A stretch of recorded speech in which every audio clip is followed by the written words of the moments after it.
Hello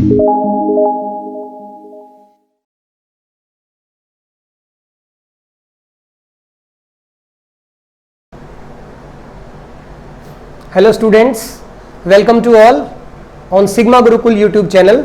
बच्चों, आप सबका एक बार फिर से हमारे यूट्यूब चैनल सिग्मा गुरुकुल पे स्वागत है। ठीक है, पिछली वीडियो में बच्चों मैंने आपको पढ़ाया था रेशियो के बारे में। तो जिन बच्चों ने मेरी पहली वीडियो नहीं देखी है वो आज का कंसेप्ट पढ़ने से पहले एक बार उस वीडियो को जरूर देख लें, और उस वीडियो का लिंक हमने डिस्क्रिप्शन में डाल दिया है, तो प्लीज आप एक बार वो वीडियो देखें। उसके बाद ये कंसेप्ट आपको और बेहतर तरीके से क्लियर होगा। ठीक है, तो चलिए आज हम लोग शुरुआत करते हैं रेशियो के दूसरे पार्ट की, जिसका नाम है प्रोपोर्शन।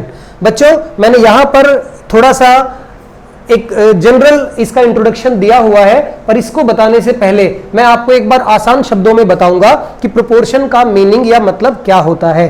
तो ये बहुत ही इजी है। जब दो या दो से ज्यादा रेशियो इक्वल हो तो उनको हम क्या बोलते हैं? प्रोपोर्शन। मतलब अब हम बोर्ड की तरफ चलते हैं। देखिए, equal ratios are said to be in proportion, यानी कि समान अनुपातों को हम क्या बोलते हैं? समानुपाती। फॉर एग्जाम्पल, इसका एक एग्जाम्पल लेते हैं। If a is equal to 4, b is equal to 6 and c is equal to 9। तो यहां पर तीन वैल्यूज दी हुई है, a 4, b 6 और c 9। अब हम एक काम करते हैं, a रेशियो b अगर हम फाइंड करेंगे तो 4 रेशियो 6, और मैंने आपको बताया था कि रेशियो को हम हमेशा सबसे छोटी इकाई में लिखते हैं। ठीक है, तो इसको हम कैंसिल कर देंगे, तो ये 2 2 जा 4, 2 3 जा 6, तो a और b में क्या रेशियो आ गया? 2 रेशियो 3। उसके बाद हमने b और c में यही काम किया, और 6 और 9 में भी क्या रेशियो आ गया? 2 रेशियो 3। तो यहां पर आप लोग देख रहे होंगे कि a रेशियो b और b रेशियो c दोनों के दोनों क्या आ गए? 2 रेशियो 3। तो जब दो रेशियो बराबर हो जाते हैं तो उन दोनों को हम क्या बोलते हैं? कि the numbers are in proportion, यानी a upon b is 2 upon 3 and b upon c is also 2 upon 3। तो a upon b is equal to b upon c, यानी a बटा b बराबर b बटा c। तो अब हम ये कह सकते हैं कि a, b and c are in proportion, यानी a, b और c एक दूसरे के क्या है? समानुपाती। जब दो या दो से अधिक अनुपात क्या हो जाए बच्चों? बराबर।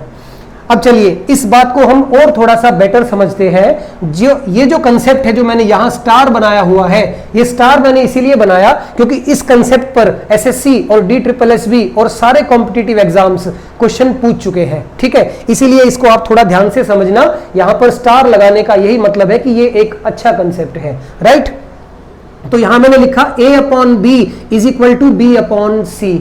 अब बच्चों, अगर हम इनको क्रॉस मल्टीप्लाई कर देते हैं तो b इंटू बी क्या हो जाएगा? b स्क्वायर, और a इंटू सी क्या हो जाएगा? ac। इसका यह मतलब हुआ कि जब a, b, c प्रोपोर्शन में होते हैं तो उन तीनों के बीच में एक रिलेशन होता है, that is b square is equal to ac। जब तीन संख्याएं समानुपाती होंगी तो उन तीनों के बीच में एक रिश्ता होता है b स्क्वायर बराबर AC, जहां पर b को हम बोलते हैं मीन प्रोपोर्शनल, यानी कि मध्यानुपाती, और a और c को हम बोलते हैं फर्स्ट और थर्ड प्रोपोर्शन, यानी कि प्रथम और तृतीय अनुपाती। इस पर हम अभी थोड़ी देर में एक क्वेश्चन लेंगे। उसके बाद हम इधर आते हैं। यदि चार संख्याएं प्रोपोर्शन में हो, मतलब a upon b is equal to c upon d, तब हम क्या बोलेंगे? a, b, c and d are in proportion, और a इंटू डी यदि क्रॉस मल्टीप्लाई कर देंगे तो a इंटू डी क्या हो जाएगा बच्चों? b इंटू सी। यानी चार संख्याएं जब प्रोपोर्शन में होती है तो बाहर वालों की गुणा और अंदर वालों की गुणा आपस में क्या होती है? बराबर। और a और d को यहां पर बोलते हैं एक्सट्रीम्स, और b और c को बोलते हैं मीन्स। तो ये मतलब है प्रोपोर्शन का। एक बार फिर से मैं जल्दी से आपको समझा देता हूं। जब दो या दो से अधिक अनुपात क्या हो जाते हैं बच्चों? बराबर। जैसे a अपॉन b अगर b अपॉन c के बराबर है तो उन तीनों के बीच में ये रिलेशन होगा, और अगर a अपॉन b और c अपॉन d आपस में बराबर है तो उन चारों के बीच में ये रिलेशन होगा। ठीक है, आई होप आप मेरी बात को समझ गए होंगे।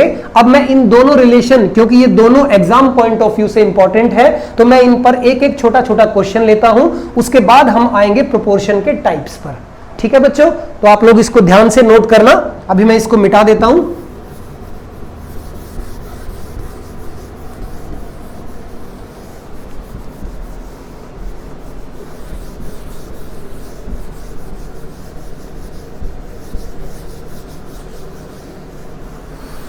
तो चलिए, जो दो रिलेशन मैंने अभी लिखे, अब हम उन दोनों पर एक एक छोटा छोटा क्वेश्चन करते हैं ताकि आप और बेटर उसको समझ पाए।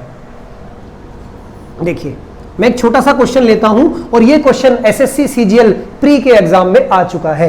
If a is equal to 20, b is equal to 30, then what will be c। साथ में क्या गिवन है कि a, b and c are in proportion. इसी क्वेश्चन को वो एक तरह से और भी बोल सकता है कि 20-30 का थर्ड प्रोपोर्शन क्या होगा, यानी 20 और 30 का तृतीय अनुपाती क्या होगा। तो ए बी सी यदि तीन संख्याएं समानुपात में है, उनमें से हमें दो संख्याएं गिवन है और तीसरी हमें निकालनी है। तो जब भी तीन वैल्यूज प्रोपोर्शन में होंगी, तो मैंने आपको बताया था उन तीनों के बीच में हमेशा एक रिलेशन होगा, b square is equal to a c. अब ए हमें क्या गिवन है 20, बी क्या गिवन है 30 और हमें फाइंड क्या करना है सी। तो हम फटाफट वैल्यू पुट कर देते हैं। तो बी हो जाएगा 30 इंटू 30, ए हमें गिवन है 20 और सी हमें फाइंड आउट करना है। तो उसके बाद 30 इंटू 30, 20 आ जाएगा इधर और 0 से 0 कैंसिल, 2 से ये कैंसिल हो जाएगा, 15 3 जा 45। आपको ये क्वेश्चन बहुत इजी लगा होगा बच्चों, लेकिन ये क्वेश्चन एसएससी एग्जाम में आ चुका है। वैल्यू शायद ये ना रही हो, लेकिन कंसेप्ट बिल्कुल यही था कि जब तीन संख्याएं समानुपात में होती है तो उन तीनों के बीच में एक रिलेशन होता है, b square is equal to a c. वो इन तीन में से दो वैल्यूज देकर आपसे कोई भी पूछ सकता है। कभी आपको ए और सी देगा और आपसे पूछ लेगा बी, और बी का नाम मैंने अभी क्या बताया था, मीन प्रोपोर्शनल, यानी कि मध्यानुपाती। तो कभी कभी वो ये भी कहेगा कि जैसे इसी क्वेश्चन में मैं आपको समझा सकता हूं 20 और 45, वो ये भी बोल सकता था 20 और 45 का मध्यानुपाती क्या होगा, यानी कि मीन प्रोपोर्शनल। तो 20 को हम यहां ऑटोमेटिकली क्या लेंगे, जो पहले आएगा उसको ए लेंगे और जो बाद में होगा उसको क्या लेंगे सी। तो यहां पर वो मध्यानुपाती भी पूछ सकता था, तो हमारा आंसर क्या आ जाता 30। ठीक है, ये तो बात हुई जब तीन संख्याएं समानुपात में होती हैं। अब हम एक 4 वाला क्वेश्चन लेते हैं।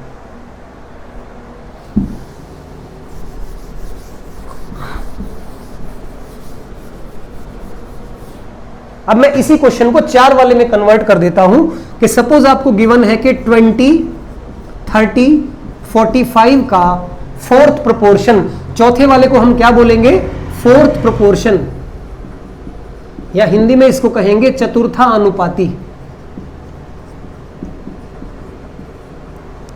देखिए, तो जैसा कि मैंने आपको अभी बताया था कि हम इसको अल्फाबेटिकली लेकर चलेंगे, यानी पहले वाले को हम ऑटोमेटिकली क्या मान लेंगे a, second one is b and third one is c और फोर्थ डी, जो कि हमें निकालना है। और अभी मैंने बताया था कि जब चार संख्याएं समानुपात में होती हैं तो बाहर वालों की मल्टीप्लाई, यानी कि ए और डी की मल्टीप्लाई अंदर वालों की मल्टीप्लाई के बराबर होती है। The product of extremes is equal to the product of means. ठीक है, अब यहां पर देखिए ए हमें क्या गिवन है 20, डी हमें फाइंड करना है, बी गिवन है 30 एंड सी गिवन है 45। ठीक है, अब यहां पर डी को हम यहीं रखेंगे और 30 इंटू 45 अपॉन 20, इसको सॉल्व करेंगे तो 0 से 0 कैंसिल। अब 2 से इन दोनों में से कोई भी कैंसिल नहीं होगा, तो हम इसको पॉइंट में कैंसिल करेंगे। ठीक है, अब देखिए 22.5 और 3 की मल्टीप्लाई। अब किसी बच्चे को लगा कि सर मल्टीप्लाई टफ हो गई, तो बिल्कुल भी टफ नहीं है। थोड़ा सा ध्यान देना, मैं आपको मल्टीप्लाई की एक छोटी सी बात सिखा रहा हूं। 22.5 को आप समझे 22 एंड 0.5, तो 22 को 3 से मल्टीप्लाई करेंगे तो क्या होगा 66, एंड 0.5 को 3 बार लिखेंगे तो क्या होगा 0.5 0.5 0.5 यानी 1.5। तो 66 और 1.5, तो हमारा आंसर क्या आ गया 67.5। तो ये तरीका है बच्चों डेसिमल को मल्टीप्लाई करने का, कि आप दोनों वैल्यूज को अलग अलग मल्टीप्लाई करें और उसके बाद क्या लगा दे, पॉइंट लगा दे।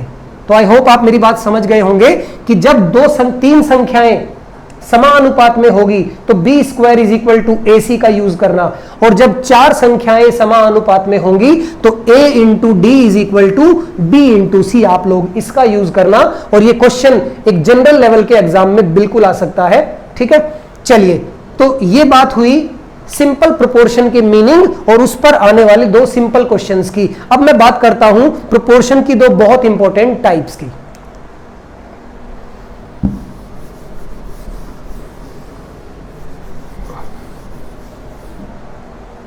तो बच्चों, प्रोपोर्शन को हम लोग दो टाइप से समझेंगे। एक को हम बोलते हैं डायरेक्टली प्रोपोर्शनल और एक को हम बोलते हैं इनवर्सली प्रोपोर्शनल, ठीक है। डायरेक्टली और इनवर्सली प्रोपोर्शनल। डायरेक्टली प्रोपोर्शनल को हिंदी में बोलते हैं अनुक्रमानुपाती और इनवर्सली प्रोपोर्शनल को हिंदी में बोलते हैं व्युत्क्रमानुपाती। अब ये दो प्रोपोर्शन के टाइप है, जैसे कि मैंने आपको रेशियो के टाइप्स पढ़ाए थे, इसी तरह से प्रोपोर्शन भी दो टाइप का होता है, एक डायरेक्टली प्रोपोर्शनल और एक इनवर्सली प्रोपोर्शनल। अब बच्चों, इसकी डेफिनेशन अगर मैं यहां लिखूंगा तो थोड़ी सी बड़ी हो जाएगी, मैं आपको समझाता हूं और मैं फिर इसका एग्जाम्पल लिखूंगा यहां पर। देखिए, डायरेक्टली वर्ड का मतलब है कि जब एक वस्तु के बढ़ने पर दूसरी वस्तु भी बढ़ जाए, मतलब when increase in one quantity cause increase in other quantity. जब एक वस्तु के बढ़ने पर दूसरी वस्तु भी बढ़ जाए तो उसको क्या बोलते हैं? The two quantities are in directly proportional mode, यानी कि वो दो संख्याएं या वो दो वस्तुएं समानुपाती है। जैसे कि यदि 6 वस्तुओं की प्राइस यानी 6 वस्तुओं का मूल्य यदि 60 रुपए है और मैं 8 वस्तुएं अगर लूंगा तो उनका मूल्य क्या हो जाएगा? 80 रुपीज। यानी अगर 6 पेन कॉस्ट 60 रुपीज तो 8 पेन की कॉस्ट क्या होगी? 80 रुपीज। यानी कि जैसे ही मैं पेन की आर्टिकल को मैं बढ़ा रहा हूं तो प्राइस भी क्या हो रहा है बच्चों? बढ़ रहा है। मतलब जब चीजों के बढ़ने पर उनके दाम में भी वृद्धि हो जाए तो वो दोनों चीजें आपस में क्या होंगी? डायरेक्टली प्रोपोर्शनल, ठीक है। और अब इधर हम मतलब समझते हैं इनवर्सली प्रोपोर्शनल का। आप इसको एक तरीके से और भी समझ सकते हैं, मैं यहां पर लिखता हूं मोर मैन मोर वर्क। यानी अगर हम किसी काम में ज्यादा आदमी लगाएंगे तो वो ज्यादा काम करेंगे और अगर हम कम आदमी लगाएंगे तो वो कम काम करेंगे, यानी लेस मैन लेस वर्क। इसका यह मतलब हुआ कि आदमी और काम एक दूसरे के क्या है? समानुपाती, यानी more man more work less man less work, ठीक है। अब हम इधर चलते हैं इनवर्सली प्रोपोर्शनल। जब दो वस्तुएं एक दूसरे के उल्टी होती है, यानी कि इनवर्सली प्रोपोर्शन का मीनिंग हम ऐसे समझ सकते हैं, when increase in one quantity can cause decrease in other quantity. यानी जब एक वस्तु के बढ़ने पर दूसरी वस्तु बच्चों कम हो जाए। जैसा कि इस चीज का मीनिंग मैं आपको रेशियो में पढ़ा चुका हूं कि इनवर्स रेशियो वहीं से आया है इनवर्सली प्रोपोर्शनल। मतलब मोर मैन लेस टाइम। अगर हम किसी काम में ज्यादा आदमी लगा देंगे तो वो कम समय लेंगे, और अगर हम किसी काम में कम आदमी लगाएंगे तो वो ज्यादा समय लेंगे। तो यानी कि टाइम और मैन यानी कि आदमी और समय एक दूसरे के क्या है? व्युत्क्रमानुपाती, ठीक है बच्चों। अब ये तो बात हुई इनके मीनिंग की। अब इनको मैथमेटिक्स में लिखा कैसे जाता है हम वो देखते हैं, ठीक है। एक बार फिर से समझा देता हूं। डायरेक्टली प्रोपोर्शनल, जब एक वस्तु के बढ़ने पर दूसरी वस्तु भी बढ़ जाए, यानी इंक्रीज कॉज इंक्रीज, और जब एक वस्तु के बढ़ने पर दूसरी वस्तु कम हो जाए, यानी इंक्रीज कॉज डिक्रीज, तो उसको क्या बोलते हैं? Inversely proportion. अब मैथमेटिक्स में इनको कैसे लिखा जाता है हम लोग वो देखते हैं।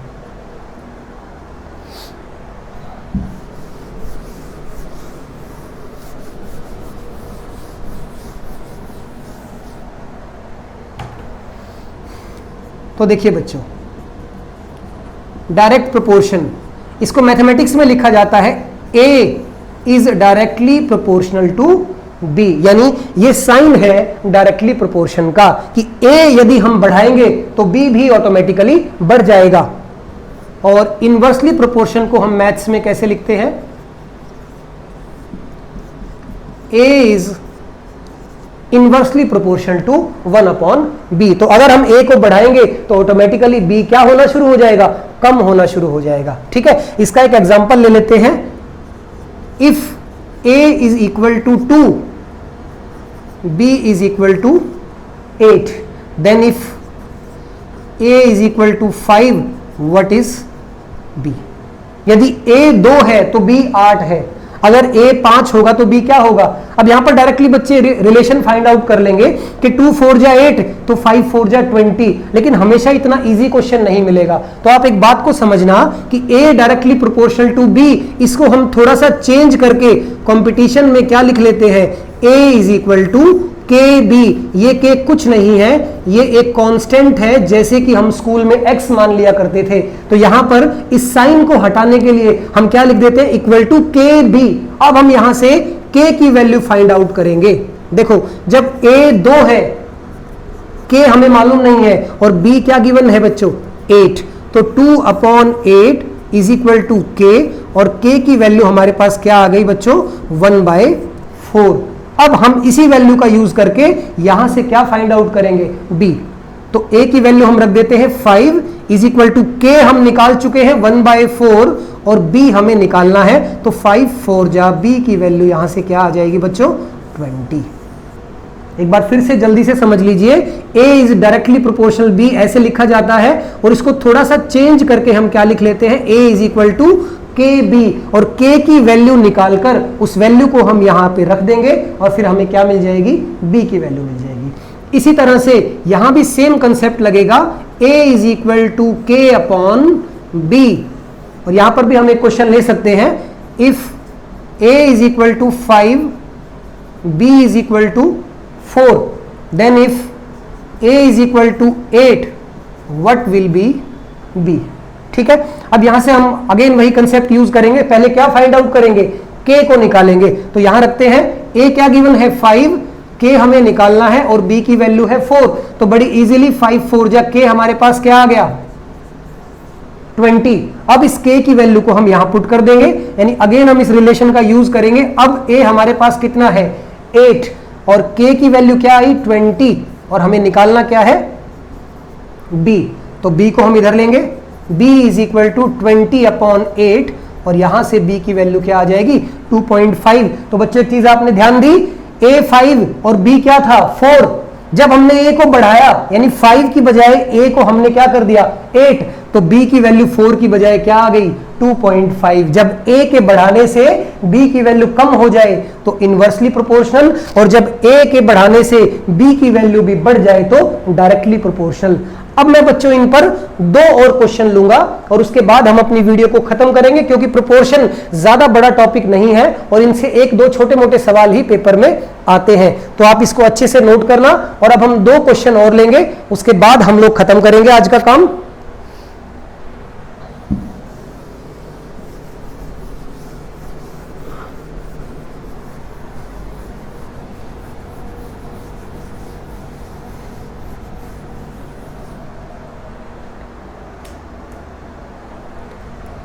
देखिए बच्चों, क्वेश्चन नंबर 1, और ऐसे क्वेश्चन एग्जाम्स में बिल्कुल आ सकते हैं, आप बहुत ध्यान से समझना। A is directly proportional to B and inversely proportional to C। यानी क्या गिवन है? A का रिलेशन दोनों के साथ गिवन है कि A B के साथ डायरेक्टली यानी कि अनुक्रमानुपाती है, और C के साथ इनवर्सली यानी कि व्युत्क्रमानुपाती है।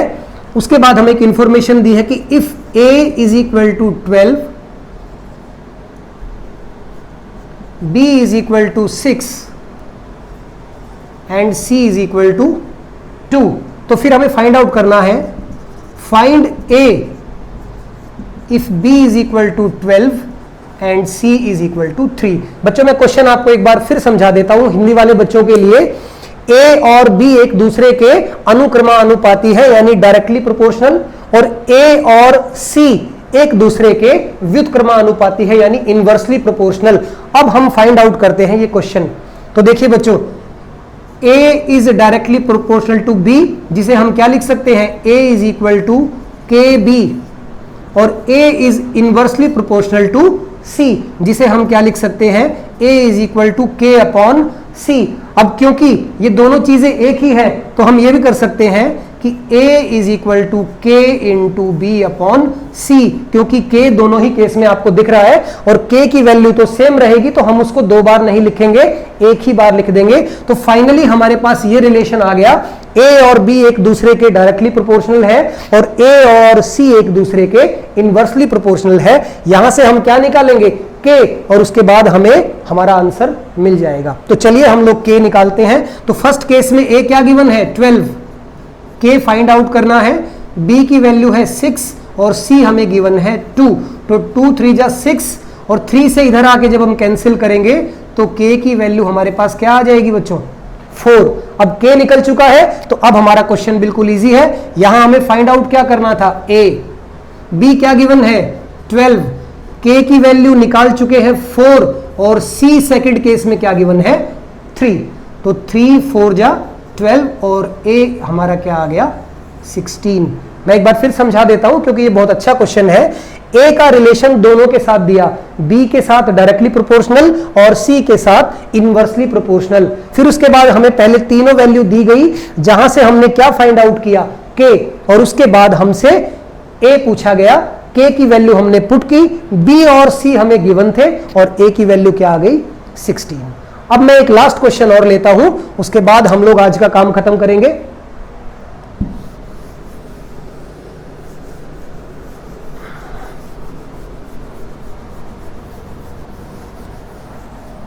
बच्चों आप लोग साथ साथ नोट करते रहना। Question number 2, value of a coin is directly proportional to square of its radius।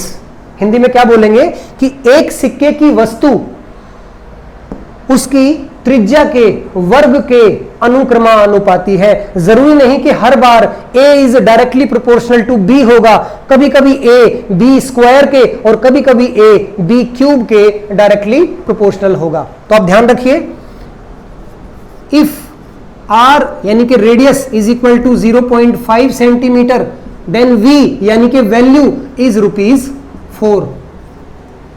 मतलब जब रेडियस 0.5 सेंटीमीटर है तो कॉइन की वैल्यू क्या है, 4 रुपए। तो वो पूछ क्या रहा है, if value is ₹144 then find the radius of the coin. बच्चों क्वेश्चन को फिर समझिए, ये अच्छे लेवल का क्वेश्चन है। जरूरी नहीं कि हमेशा A और B होंगे, कभी कभी A की बजाय A स्क्वायर होगा, और कभी कभी B की बजाय B स्क्वायर या B क्यूब हो सकता है, जो कि क्वेश्चन में गिवन होगा। ठीक है, चलिए तो अब यहां हम क्या लिखेंगे, value is directly proportional to R square. अब शायद आपको मेरी बात समझ में आई होगी कि value is directly proportional to square of its radius, यानी वैल्यू रेडियस के स्क्वायर के डायरेक्टली प्रोपोर्शनल है। अब हम यहां से क्या लिख सकते हैं, value is equal to KR square. अब यहां से क्या फाइंड आउट करेंगे, K, और उसके बाद हम R की वैल्यू फाइंड आउट करेंगे। ठीक है, तो वैल्यू पहले केस में वैल्यू क्या थी 4, K हमें फाइंड करना है, और रेडियस कितनी है 0.5। तो 0. अब बच्चे पॉइंट से मत घबराना, 5 का स्क्वायर क्या होता है 25, तो पॉइंट 2 बार हो जाएगा, यानी 0.25। तो 4 is equal to K into 0.25, इधर आएगा तो 4/0.25 इज इक्वल टू K, और यहां से इसको सॉल्व करेंगे, पॉइंट हटेगा तो 2 0 आ जाएंगे ऊपर, और 25 से कैंसिल करेंगे तो ये आ जाएगा 16। तो K की वैल्यू हमें क्या मिल चुकी है 16। अब ये वैल्यू हम पुट कर देते हैं यहां पर। तो V वैल्यू हमें गिवन है 144, K की वैल्यू क्या आई बच्चों 16, और रेडियस हमें निकालना था। तो 16 से 144 9 टाइम्स आता है, 16 9 इज 144। तो 9 is equal to R square, और 9 किसका स्क्वायर होता है 3 का, तो 3 इज इक्वल टू आर। तो रेडियस हमारी क्या आ गई 3 सेंटीमीटर। तो आप ध्यान रखना हमेशा ए और बी नहीं होगा, कभी ए स्क्वायर, कभी बी स्क्वायर, कभी बी क्यूब। तो बच्चों आज हमने प्रोपोर्शन के बारे में पढ़ा। इससे अगली वीडियो में मैं रेशियो के क्वेश्चन शुरू करने जा रहा हूं बच्चों, इसलिए आप लोग हमारी पहली वीडियो जिसका लिंक हमने डिस्क्रिप्शन में दिया हुआ है और हमारी ये दूसरी वीडियो, आप इन दोनों वीडियो को ध्यान से देखना। ये रेशियो और प्रोपोर्शन का बेस है, इसके बाद आप क्वेश्चंस को अच्छे से समझ पाएंगे। तो बच्चों चलिए आज हम ये वीडियो यहीं समाप्त करते हैं और प्लीज हमारी वीडियोस को लाइक, शेयर और सब्सक्राइब करना मत भूलिएगा अगर आपको इनसे फायदा होता है। Thank you very much and जय हिंद।